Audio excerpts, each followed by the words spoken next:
Assalamualaikum warahmatullahi wabarakatuh.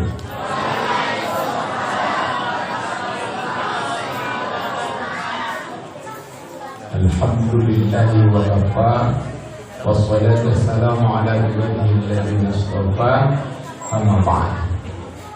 Yang saya hormati pengurus masjid Al-Barakah jajarannya, kemudian Majelis Taklim ini beserta jajarannya, Jemaah Masjid beserta jajarannya, kemudian panitia Ramadan beserta jajarannya, Bapak RW, Bapak RT, para pemuka masyarakat yang hadir dalam kesempatan ini, kemudian bapak-bapak, ibu-ibu, serta anak-anak kami yang berbahagia.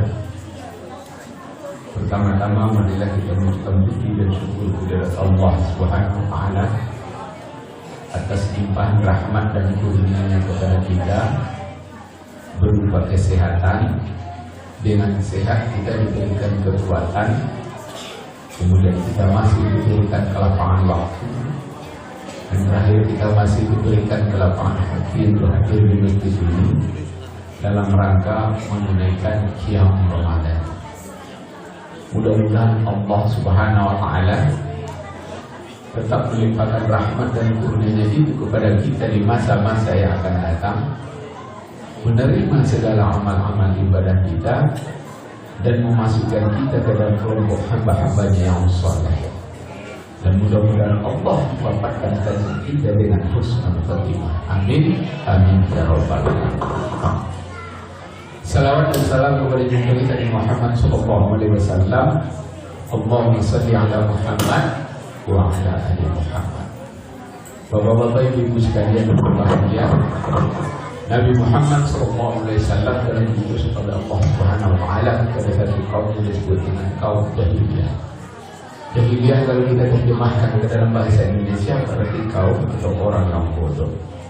Kaum atau orang yang bodoh dalam pengertian dan pemahaman kita adalah orang yang tidak banyak pengetahuannya tentang segala sesuatu di kehidupan ini. Orang yang bodoh dalam pandangan kita adalah orang yang tidak luas dan dalam pemahamannya tentang segala sesuatu yang mengenai persoalan hidup ini.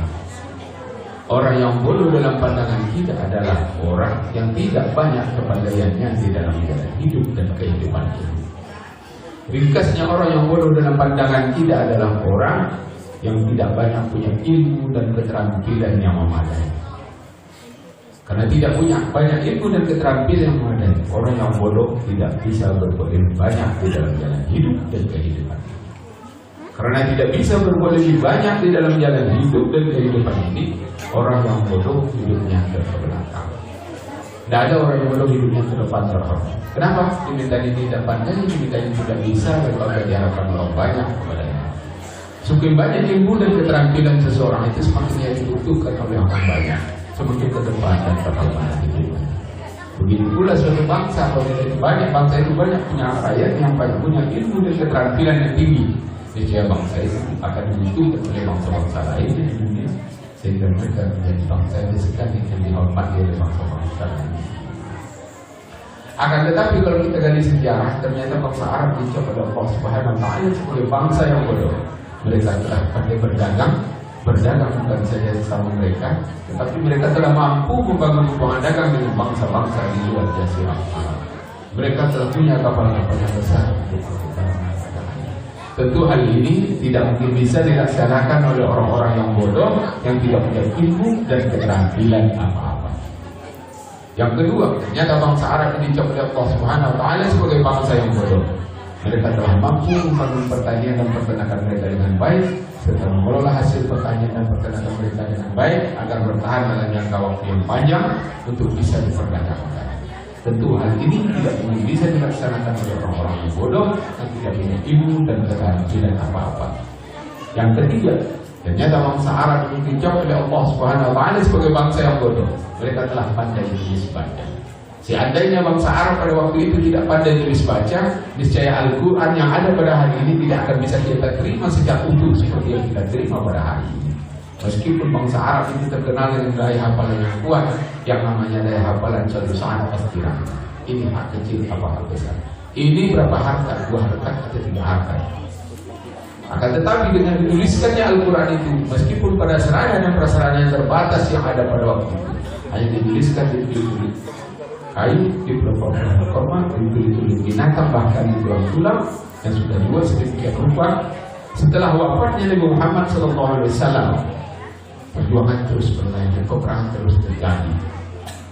Maka banyak para penghafal Al-Quran berguguran, para sahabat berguguran. Maka timbullah ide mulai dari itu, kemudian dilanjutkan. Akhirnya dibentuklah satu tim yang disebut oleh Said bin Sabi, dan dikumpulkanlah semua penghafal Al-Quran yang masih ada.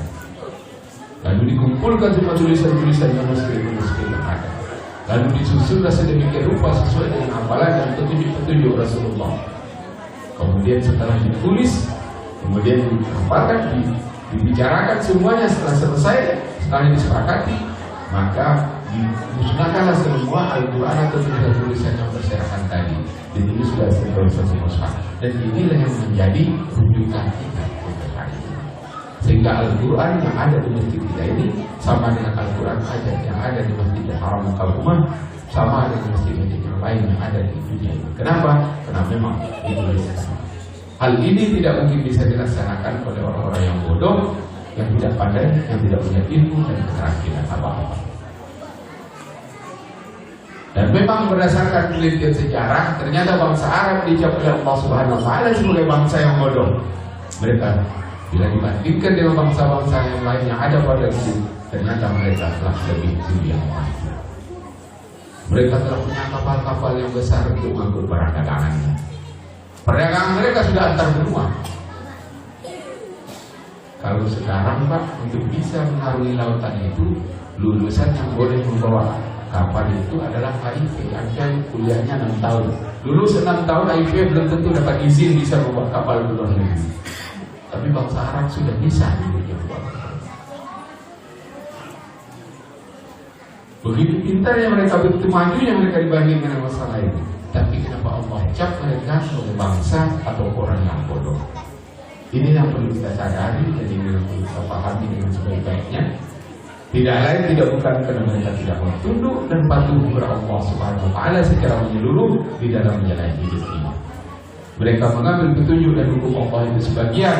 Kalau dalam pandangan mereka petunjuk dan hukum Allah itu sesuai dengan kepentingan hawa nafsu mereka. Dan mereka membuang dalam artian tidak mau mengambil petunjuk dan hukum Allah itu sebagian yang lain. Kalau dalam pandangan mereka petunjuk dan hukum Allah itu tidak sesuai dengan kepentingan hawa nafsu mereka. Karena itulah mereka dicap oleh Allah sebagai bangsa atau orang yang bodoh. Kepada kaum seperti itu Nabi Muhammad diutus oleh Allah Subhanahu wa Ta'ala agar di dalam jalan hidup ini berpegang teguh dengan apa yang diajarkan oleh Allah Subhanahu wa Ta'ala secara menyeluruh di dalam jalan hidup dan kehidupan. Bapak-bapak, ibu-ibu sekalian yang berbahagia, setelah kami berbahagia, judul percakapan rohani Ramadan pada malam hari ini adalah keharaman LGBT dalam Islam. Keharaman LGBT. LGBT singkatan dari L itu lesbian. Lesbian itu orang perempuan suka sama perempuan, bukan sekedar suka, tapi mereka mau hidup bersama, bagaikan suami istri. Kemudian gay itu gay itu adalah laki-laki yang suka sama laki-laki. Ini homoseksual. Yang kemudian biseksual, artinya ini ramas juga. ACDC ya orang kita, muka jadi belakang jadi katanya. Transgender, ini yang transgender ini yang tidak sesuai. Dia dikasih perempuan, dia mau jadi laki-laki. Dikasih laki-laki oleh Allah, dia mau jadi perempuan. Pindah-pindahan. Nah itulah yang kita katakan. Bapak-bapak, ibu-ibu sekalian yang berbahagia, kapan adanya transgender? Kalau menurut Al-Quran itu sejak adanya kaum Lut, sejak itulah bangsa. Tapi sebelumnya kalau menurut Al-Quran belum ada. Dan beratnya di zaman kita ini mulai dari kejahatan sejak ada Nabi Adam sampai Nabi terakhir itu dia segala macam Nabi Muhammad dan sampai kejahatan hari berkumpul semuanya pada masa kita ini. Dari Nabi Lut, ini acara Nabi Lut pun sampai hari ini. Kalau LGBT itu, kalau di dunia tahun 1978 Pak, mereka setelah membuat organisasi yang terbaik. Kemudian sebelum mereka membuat organisasi menuntut hak-haknya. Cuma di Indonesia pernah terjadi, tapi alhamdulillah belum. Tetapi bisa kan pernah terjadi di Alemanya mau menjadikan gerakan dan segala macamnya. Tapi di dunia lain mereka sudah punya hak-hak. Mereka boleh kawin sesama mereka, hidup sebagai suami istri dan segala macamnya. 1994 mereka juga membuat perlengkapan sebagai persatuan. Mereka membuat bendera warnanya pelangi. Jadi warna pelangi itu namanya LGBT. Kemudian ditambah tahun 2024 ditambah lagi, 2017 ditambah lagi, ada garis-garis hitam dan segala macamnya. Maksudnya mereka apa? Bahwa pelangi itu disukai, indah dan disukai oleh semua orang. Kemudian ada warna hitam, coklat dan segala macamnya ditambah. Bahwasanya ini adalah hak seluruh umat manusia di dunia ini. Tidak ada yang kulit berwarna, tidak ada, bukan kulit putih saja, tapi kulit hitam dan segala macam itu adalah LGBT. Itu filosofi yang mereka sampaikan lewat bendera. Bapak-bapak, ibu-ibu sekalian yang berbahagia, lalu bagaimana pandangan Islam terhadap LGBT? Udah jelas keharaman. Di dalam ayat dinyatakan wadud idza qala liqaumihi ata'tunal fahisata.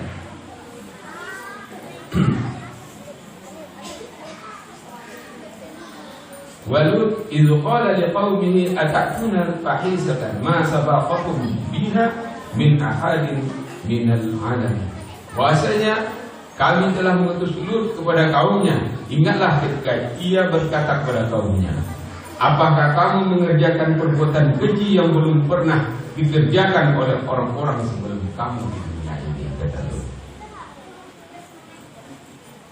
Jadi Lut menyampaikan bahwasanya belum ada sebelum kamu ini orang yang melakukan hal ini. Kenapa kamu melakukannya? Ketika datang kamu ke rumah Lut, dia minta ada laki-laki, minta ini anak saya ada, bagus kamu nikah. Tapi mereka tidak mau. Begitulah. Innakum la ta'tuna rijal syahwatan min dunin nisa bal antum qaumun musrifun. Sungguh mereka telah melampaui batas dengan syahwat kepada sesama lelaki, bukan kepada wanita. Bahkan kamu benar-benar orang yang melampaui batas. Artinya kaum itu orang yang tidak normal. Ada kaum wanita dia tidak mau, kemudian dia mau melakukan karena laki-laki. Di dalam hadis dinyatakan Anjabir an-Nuqala qala Rasulullah sallallahu alaihi wasallam, inna akhwafa min akhafu ala ummati ala qaumin Lut. Bahwasanya Nabi juga sudah mengingatkan, dia takut nantinya kaum Lut ini terjadi juga pada masa umatnya nanti. Ini yang dikhawatirkan oleh Nabi. Apa yang dikhawatirkan oleh Nabi memang terjadi pada hari ini. Ada sebagian dari kita yang banyak dari kaum kita yang menafikan. Ini hadis Tirmidzi nomor 1490. Dan bagaimana la tanzuru? Allah la yanzurullahu ila rajulan ata rajulan aw imra'atun fit qubur. Allah tidak akan melihat kepada laki-laki yang mendatangi laki-laki dan wanita ataupun istrinya sendiri, tapi yang tidak pada tempatnya. Jadi jangan pula kita berpikir kalau dengan istri kita yang sah boleh kita melakukan sembarangan, tidak dibolehkan. Allah tidak akan memandang, artinya tidak akan memandang dengan kita, memberikan rahmat dan kasih sayangnya kepada orang-orang ini, orang yang mendatangi laki-laki atau istrinya yang kubur. Jadi jangan berpikiran kita kalau dengan laki-laki yang lain boleh, tapi kalau dengan istri boleh, tidak dibolehkan. Itulah keharamannya.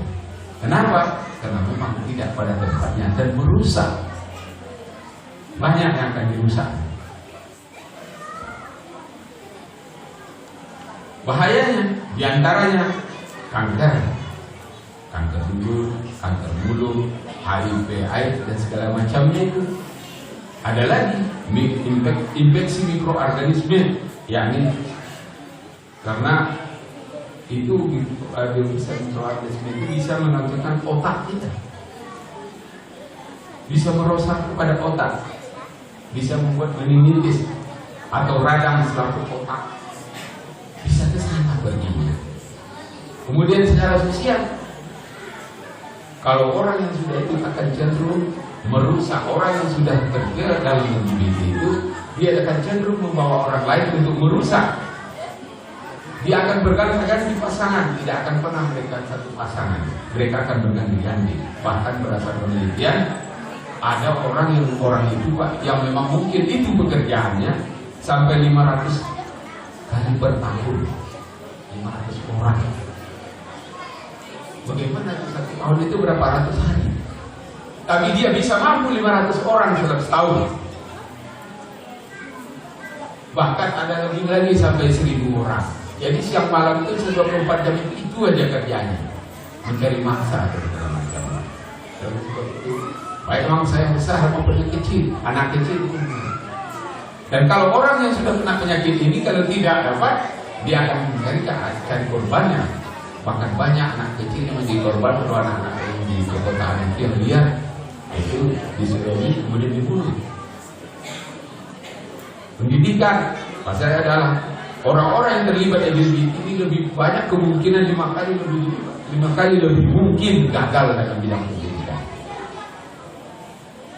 Keamanan, terjadi banyak pelecehan, pembunuhan anak kecil karena takut ketahuan, lalu dibunuh. Oleh sebab itu Allah mengingatkan, walaqad zara'na li jahannama katsiran minal jinni wal ins lahum qulubun la yafqahuna biha walau ayyun la yubsiruna biha walau azalun la yasma'una biha ulaika kal an'am bal hum adall ulaika humul ghafilun. Dalam ayat ini, walaqad zara'na li jahannama katsiran minal jinni wal ins, sungguh telah kami jadikan neraka jahanam penghuninya nanti kebanyakan daripada jin dan manusia. Lahum qulubun la yafqahuna biha. Mereka punya hati, tapi dengan hati ini mereka tidak mampu memahami persoalan-persoalan hidup. Mana yang baik, mana yang buruk, mana yang diridhai oleh Allah, mana yang tidak diridhai oleh Allah. Walahum a'yunun la yubsiruna biha. Dan dengan punya mata mereka tidak bisa mampu melihat mana yang baik, mana yang buruk, yang sesuai dengan apa yang dilakukan oleh Allah. Hati mereka, mata mereka sudah tertutup. Walahum adzanan la yasma'una biha. Mereka punya telinga, tapi dengan telinga itu dia tidak bisa menerima kebenaran yang datang dari Allah. Ulaika kal an'am bal hum adall. Orang-orang seperti inilah yang lebih sesat daripada binatang. Ulaika kal an'am, mereka bagaikan binatang, bal hum adall, bahkan lebih sesat daripada binatang. Ulaika humul ghafilun. Mereka itulah orang-orang yang lalai. Orang yang lalai menurut Al-Qurtubi yaitu orang yang tidak mau mentadabbur, memahami dan memahami kebenaran Al-Quran, kebenaran yang datang dari Allah dan Rasulnya, dan menolak segala kebenaran-kebenaran yang datang dari Allah Subhanahu.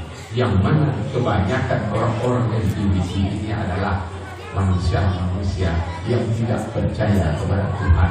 Bahkan mereka mungkin tidak mengakui keberadaan Tuhan itu sendiri. Oleh sebab itu, balhum adall, mereka lebih sesat daripada binatang. Kenapa lebih sesat daripada binatang? Binatang saja Pak tidak mau dia. Tetap jantan betina. Tidak ada betina sama betina. Tidak ada jantan sama jantan pacaran. Boleh kita lihat. Bahkan mereka bisa berkelahi sampai bunuh-bunuhan untuk memperebutkan pasangan ini, untuk memperebutkan. Tapi kita terbalik, orang ini bisa berbunuh-bunuhan untuk memperebutkan pasangannya. Oleh sebab itu balhum adall, mereka lebih sesat daripada binatang, bahkan lebih binatang daripada binatang. Kalau manusia sudah menentang apa yang digariskan oleh Allah dan Rasulnya, maka kesesatannya lebih sesat daripada binatang, bahkan lebih binatang daripada binatang. Bapak-bapak ibu sekalian, sesuai dengan amanah, ini ada 4 kuis. Apa yang dimaksud dengan manusia bodoh? Ya, ini. Manusia bodoh, ya. Sini sebelah. Ya. Manusia yang tidak ada ilmu dan keterampilannya. Iya. Manusia yang bodoh, tidak punya ilmu dan keterampilannya. Itu menurut kita. Tapi menurut Allah dan Rasulnya, manusia tidak mau tunduk dan patuh kepada Allah. Tapi tidak padanya. Jadi manusia bodoh adalah manusia yang tak mau taat kepada Allah Subhanahu wa Ta'ala. Yang jelas udah berani ke depan mengungkapkan pendapat itu udah hebat, Pak. Yang kedua dari Putri. Ya, siapa dari Putri tunjuk dulu. Ayo belakang. Ya. Kasih satu dia belakang kali tadi udah tunjuk. Baju pakai belang-belang. Nah, siapa namanya?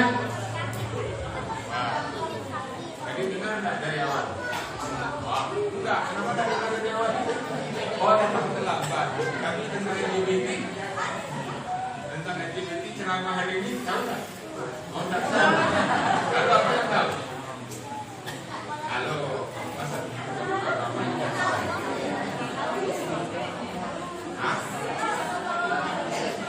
ya. Tadi apa pelajaran kita hari ini ada di mana lagi? Oh, datangnya lama. Ya, tapi apa yang tahu tentang agama? Coba sekarang. Belajar di sekolah.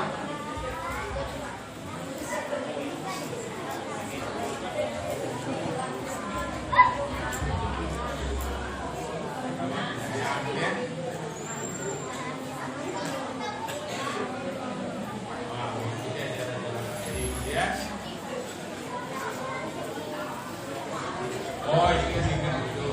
Yang satu ikut ajaran dia.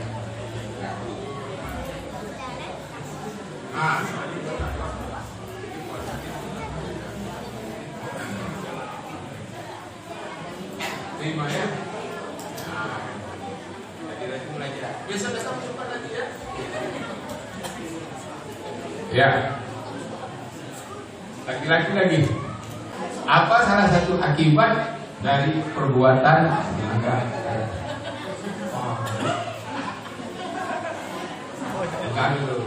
Salah satu akibat dari perbuatan LGBT. Ayat dari tadi. Ya. Ada terus ya. Ya.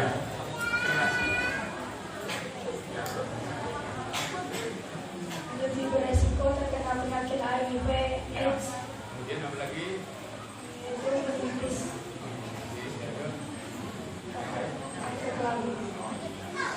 Ya. Lagi ya enggak. Ya, perempuan lagi satu ya. Sejak kapan adanya kaum sodomi itu? Ya. Ayo cepat. Ya, sini. Nah.